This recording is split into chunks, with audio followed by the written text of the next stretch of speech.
All right. As far as the injuries go, the players that will not practice today will be Tamba, and it's just normal Wednesday for him as we go.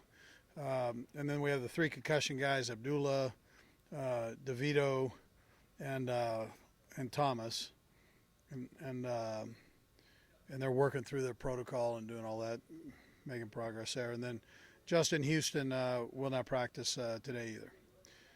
So we look forward to the challenge of playing the Chargers. We feel like we just played them here, so I mean I'm sure they feel the same way. There haven't been but 2 games in between, so but we understand how competitive they are and what kind of football team they are. And every time it seems like we play, it's always a close game and a good game. So again, we look forward to preparing ourselves this week for that. Tyvon Branch was the AFC Defensive Player of the Week. Put that out there, and then the move we made, we moved Pugsley up. And we haven't done anything yet with the practice squad position that he came up from, but we released Munyer. Good chance he comes back, but that's where we're at right now. So with that, time's yours. Mitch Moore's going to work today? Mitch will work today, yeah. Bailey work. Yeah, everybody. Yep. What is George Pugsley giving you as you move him up into the active roster, Coach? Right, yeah, he plays both guard and tackle. Steadily improved throughout camp and now during the season. We feel that he can come in and add to the depth there for us. Andy, you talk a lot about always getting better, and even when you win a game, even when the team plays well, there's things you can do well. Alex is not throwing an interception forever, even when he's playing like this. What's the range on plays where you think, we could have done, we could have done this a little bit better? How many times? Yeah, I mean listen, that stays that way. I think for we're talking about the quarterback. For every quarterback in the National Football League, there are going to be a handful of plays where you go, doggone it, I wish I would have done, wish I would have seen this. So it's no different for Alex. As well as he's playing now, and he's playing at a very high level, as well as he's playing, he's very critical of himself that way and trying to get better. And so, normally it's 3, 4, 5 plays in a game. Yeah. When he's going this way. Yeah, when you're going this way. Yeah. When it comes to starting field position, you talked about that before. You guys have had really good starting field position, really good in the ball security category.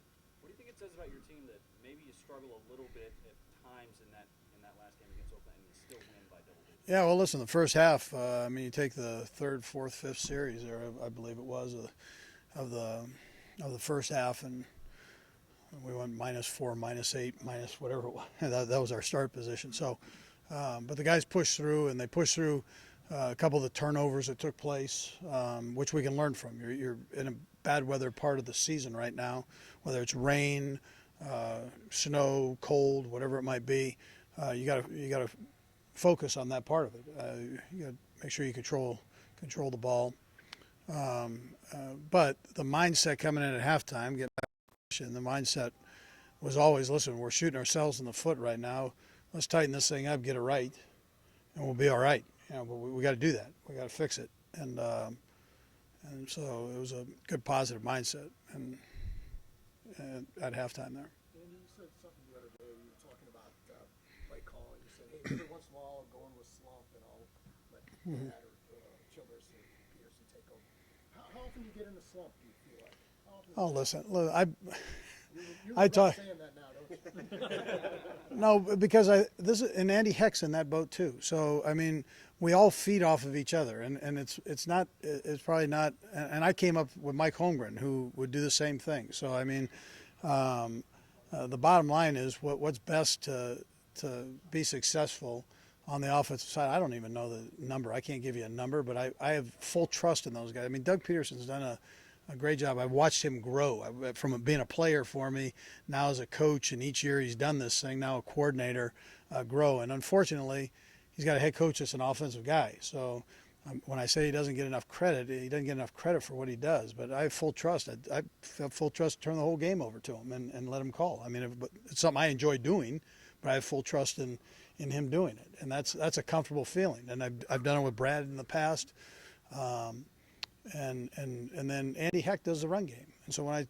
I'm being real with you when I say that, when I give credit to those guys that it's not just something putting it out there, but I mean Andy Heck, he gives me a set of runs every series, you know, and that's what we go off of. I mean that's just how it works. How do you know when you're in a slump? Does one of those guys have to tell you, Andy, you're in a slump? No, I got a pretty good feeling. Yeah. Do you judge it like a fan would? Hey, if the play works, you're a great play caller, and if the play doesn't work, you're an idiot. Yeah, it's probably not that, you know, but I'm looking at the game and kind of knowing what's going on. So if I think we need a change up, then we go with it. And I think that's also healthy. You know, whether you're in a slump or not, I just think it's healthy to mix it up a little bit. Coach, you mentioned the run game, and it seemed like last week you tended to rotate Charkandrick West and Spencer Ware. How do you think that worked out for you? Yeah, I thought it worked out pretty good. You know, as I got warmed up and kind of into the flow of it, and I thought they did a good job. Both of them have their strengths, and I thought both of them played pretty good.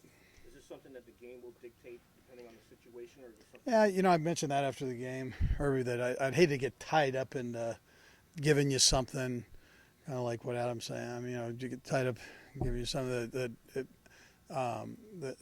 you're stuck with, because every game's gonna have a little different flavor, and you know, that's how it rolls. And I know you talking about how Spencer and Charkandrick are fair, but I'm just curious, man. We all know how much Jamal Charles meant to you guys. Is there at least some stuff in the offense that you guys have had to scale down without Jamal in there? Has there been anything? Yeah, I would probably word it like this, T. I go and say that you play off of everybody's strengths. I mean, that's kind of what you do. You want to give the guys an opportunity to exploit their strengths out there as players. So, and then work on their weaknesses to make them into strengths, and as they go with age. So, and experience. But so, yeah, I mean, there's certain things that the young guys can't do that Jamal did, and but at the same time, they're going to continue to work to expand their game so they can eventually do those things. With the rotation with those two guys, that's something Herbie just kind of asked. Yeah. Like, are you pretty comfortable with just having that continue to go forward, or at some point are you looking to say, you know what, we're going to have a lead guy carry the mail? I think every game is going to be different. That's what I with my experience with it. I mean, I started off doing this with three guys, and